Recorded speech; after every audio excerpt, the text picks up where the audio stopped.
Hello viewers, আজ আমি class 9 এর ভৌতবিজ্ঞানের প্রথম অধ্যায় পরিমাপ থেকে ইম্পর্টেন্ট সাজেশন প্রশ্নগুলো বলে দেব। এই প্রশ্নগুলো তোমাদের কিন্তু প্রথম ইউনিট টেস্ট পরীক্ষা কিন্তু আসবে, সুতরাং প্রশ্নগুলো এখন থেকেই খুব ভালো করে তৈরি করো। তোমাদের ফার্স্ট ইউনিট টেস্টে কিন্তু পরিমাপ চ্যাপ্টারটা পুরোটাই হবে, সুতরাং আর দেরি না করে প্রশ্নগুলো ভালো করে তৈরি করতে শুরু করে দাও। আর প্রথমেই বলে রাখি, ভিডিওটা প্রথম থেকে শেষ পর্যন্ত দেখবে, তাহলে তোমাদের দেখবে প্রত্যেকেরই সুবিধা হবে। ঠিক আছে, স্কিপ করলে অনেক কিছু জানতে পারবে না, শুনতেও পারবে না, সুতরাং কেউ স্কিপ করো না। ওকে, তো চলো শুরু করছি।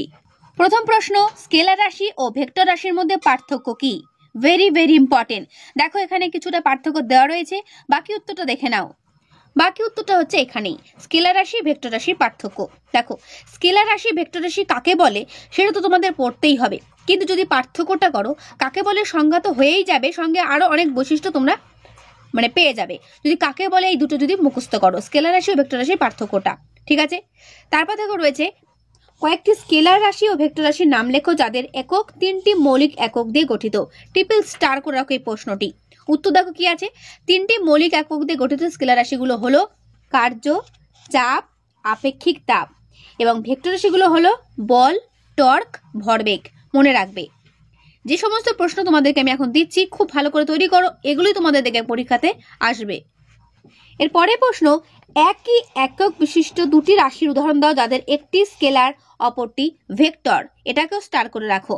দেখো দ্রুতি ও বেগের একক একই হলেও দ্রুতি স্কেলার রাশি, কিন্তু বেগ হলো ভেক্টর রাশি। বোঝা গেল? এর পরের প্রশ্ন, মূল বা প্রাথমিক বা মৌলিক এককের সংজ্ঞা দাও। Very very important.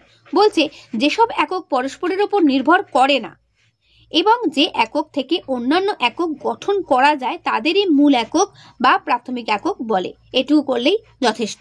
ঠিক আছে, আর এর যে এককটা সিজিএস পদ্ধতিতে, এটা মনে রাখবে, সিজিএস পদ্ধতিতে মূল এককগুলো হলো দৈর্ঘ্য একক যেমন সেমি, ভরের একক গ্রাম, আর সময়ের একক সেকেন্ড। তারপরের প্রশ্ন, লব্ধ এককের সংজ্ঞা দাও। দেখো এক বা একাধিক মূল এককের সাহায্যে যেসব একক গঠিত হয় তাদের লব্ধ একক বলে, যেমন ক্ষেত্রফল সমান দৈর্ঘ্য ইন্টু প্রস্থ। ঠিক আছে, এটুকু লিখলেই যথেষ্ট। এর পরের প্রশ্ন, এককবিহীন রাশি কাকে বলে? উদাহরণ দিয়ে বুঝিয়ে দাও, অথবা কোনো ভৌত রাশিকে কি একক ছাড়া বিশুদ্ধ সংখ্যা দিয়ে প্রকাশ করা যায়?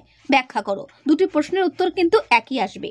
বলছি এককবিহীন রাশি, যেসব ভৌত রাশিকে দুটি সমজাতীয় রাশির অনুপাত দিয়ে মাপা হয় সেই সব রাশির কোনো একক থাকে না, তাদের এককবিহীন রাশি বলা হয়। উদাহরণ কি?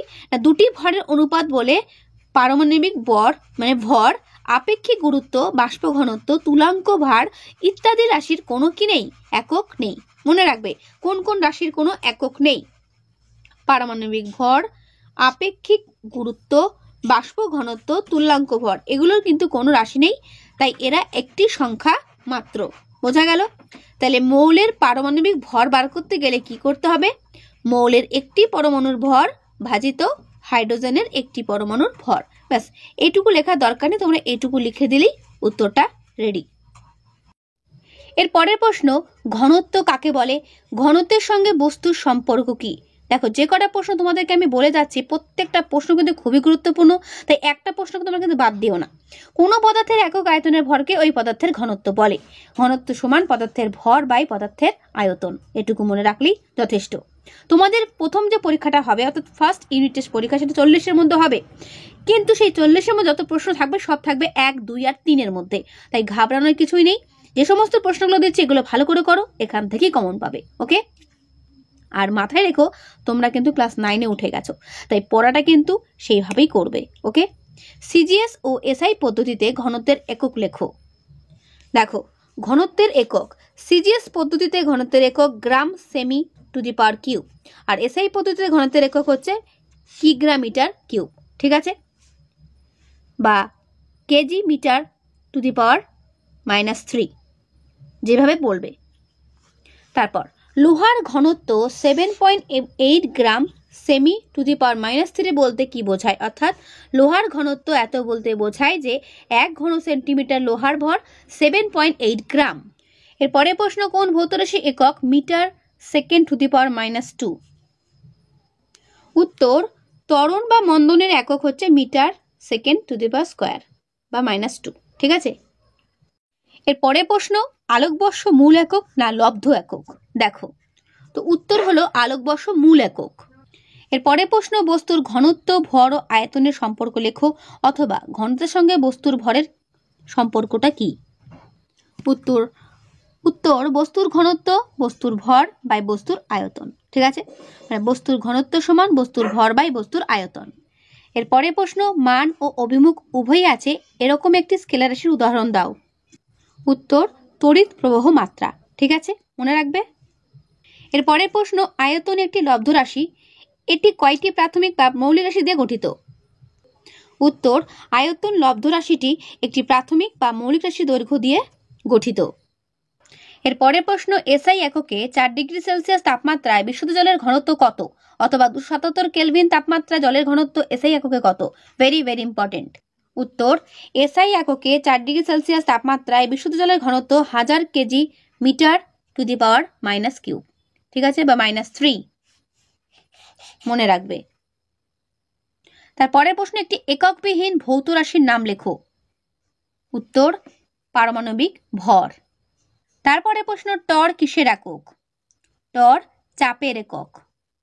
সরণ স্কেলার নাকি ভেক্টর রাশি? সরণ হচ্ছে ভেক্টর রাশি।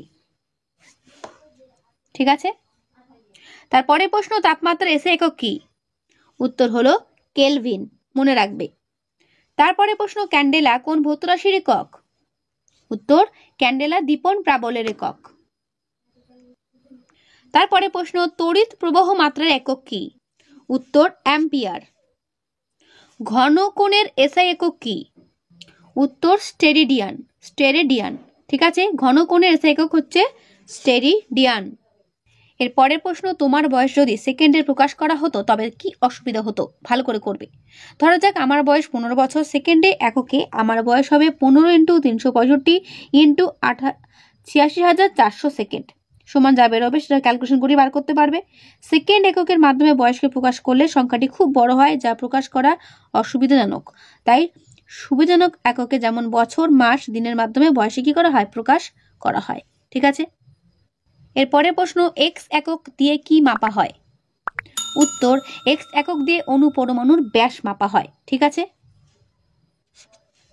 তারপরের প্রশ্ন, 1 অ্যামস্ট্রং সমান কত মিটার? তোমাদেরকে পড়ানোর সময় বলেছিলাম এটা হচ্ছে অ্যামস্ট্রং। ঠিক আছে, তাহলে 1 অ্যামস্ট্রং সমান কত মিটার? উত্তর 1 অ্যামস্ট্রং সমান 10⁻⁻10 মিটার। তারপরের প্রশ্ন, জ্যোতির্বিদ্যায় ব্যবহৃত দূরত্বের সবচেয়ে বড় একক কি? উত্তর হলো পারসেক। 1 পিকোমিটার সমান কত মিটার? এবং 1 AU সমান কত মিটার? দেখো, 1 পিকোমিটার সমান 10⁻12 মিটার, আর 1 AU সমান 1.496 × 10⁻11 মিটার। এগুলো কিন্তু খুব ভালো করে পড়বে। তারপর 1 ফার্মি অর্থাৎ 1 FM সমান কত nm ন্যানোমিটার? উত্তর 1 FM সমান 10⁻6 nm। তারপরে প্রশ্ন, আলোকবর্ষ কোন ভৌত রাশির একক? আলোকবর্ষ হচ্ছে দৈর্ঘ্য পরিমাপের বড় একক। এরপরে প্রশ্ন, ml to the power -2 t to the power -2 এটি কোন ভৌত রাশির মাত্রা? মাত্রাগুলো কিন্তু ভালো করে মনে রাখবে। এটি হলো চাপ ভৌত রাশির মাত্রা। তারপরে প্রশ্ন, একটি এককযুক্ত মাত্রাহীন রাশির নাম লেখো, অথবা এমন একটি ভৌত রাশির নাম লেখো যার একক আছে কিন্তু মাত্রা নেই। উত্তর কোন রাশিটির কিন্তু একক আছে, মাত্রা নেই। তারপরে প্রশ্ন, ক্ষমতার মাত্রীয় সংকেত লেখো, অর্থাৎ ক্ষমতার মাত্রা কত? ml square t to the power -3। বোঝা গেল? এভাবে কিন্তু মনে রাখতে হবে। ক্লাস 9-এর ভৌতবিজ্ঞান যথেষ্ট কঠিন, তাই সবাইকে বলছি ভালো করে পড়ো। ml টু দি পাওয়ার -3 কোন রাশির মাত্রীয় সংকেত? এরকম ঘুরেও প্রশ্ন আসতে পারে। তো মাত্রাটা বলে দিল, জিজ্ঞেস করলো এটা কোন রাশির মাত্রা? এটা হলো ঘনত্বের মাত্রীয় সংকেত। তারপর বলের মাত্রীয় সংকেত লেখো। বলের মাত্রীয় সংকেত ml t to the power -2। এই মাথায় যেগুলো থাকে সেগুলোকে বলা হয় টু দি পাওয়ার, যেটা থাকবে সেটা। তো t টু দি পাওয়ার -2। এরপরে প্রশ্ন, বেগের মাত্রীয় সংকেত লেখো। উত্তর lt টু দি পাওয়ার -1 বেগের মাত্রীয় সংকেত। এরপরে প্রশ্ন, সাধন স্কেলের সাহায্যে কিভাবে বইয়ের একটি পাতার পেজ পরিমাপ করবে? ভেরি ভেরি ইম্পর্টেন্ট, বড় প্রশ্নের জন্য, অর্থাৎ 3 নম্বরের জন্য। দেখো, এখানে সুন্দরভাবে লেখা রয়েছে, কিভাবে করে দেওয়া আছে দেখতেই পাচ্ছ, এবং এখানে একটা ছবিও আঁকা আছে।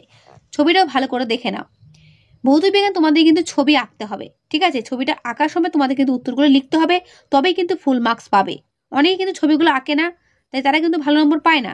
তাই আমার তরফ থেকে বলা রইল, ছবি কিন্তু তোমাদের কিন্তু আঁকতেই হবে, ঠিক আছে? চেষ্টা করবে পেন্সিল দিয়ে ভালো করে আঁকার, তাহলেই হবে। কালার করার অতটা দরকার নেই। তাহলে প্রশ্নটা কি হলো? সাধন স্কেলের সাহায্যে কিভাবে বই একটি পাতার বেদ তৈরি পরিমাপ করবে সেটা ভালো করে করবে। এরপরে প্রশ্ন, মাপক চোঙের সাহায্যে তরল পদার্থের আয়তন কিভাবে নির্ণয় করবে, এটাও ভালো করে করবে। আমি উত্তরটা দেখিয়ে দিচ্ছি, তোমরা কিন্তু এখান থেকে স্ক্রিনশট নিতে পারো অথবা অ্যান্সারটা লিখে নিতে পারো। এর সঙ্গে যদি পারো ছবিটা এঁকে দিও, ঠিক আছে? এখানে ছবিটা অতটা বাধ্যতামূলক নয়, কিন্তু অ্যান্সারটা ভালো করে করবে, ঠিক আছে? কিভাবে পরীক্ষাটা করছে সেটা ভালো করে লিখে দিলেই হবে।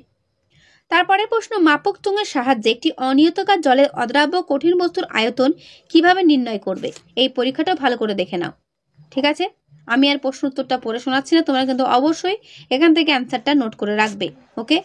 যে সমস্ত প্রশ্ন তোমাদেরকে আমি দিচ্ছি এই অধ্যায় থেকে, এর বাইরে কোনো প্রশ্ন তোমাদের পড়তে হবে না। যদি মনে করো কেউ বই পড়বো না, আমি শুধুমাত্র প্রশ্নগুলোর মুখস্থ করব, তাহলেও কোনো ব্যাপার না, এর মধ্যেই কমন পাবে, ঠিক আছে? তাহলে উত্তরটা দেখতে পেলে গুছিয়ে কিন্তু লিখবে অবশ্যই। এরপরে প্রশ্ন, আয়তন মাপক চোঙ ও স্টপ ওয়াচের সাহায্যে কল থেকে জল পড়ার হার কিভাবে নির্ণয় করবে, এটাও ভালো করে করবে। উত্তরটা দেখে নাও।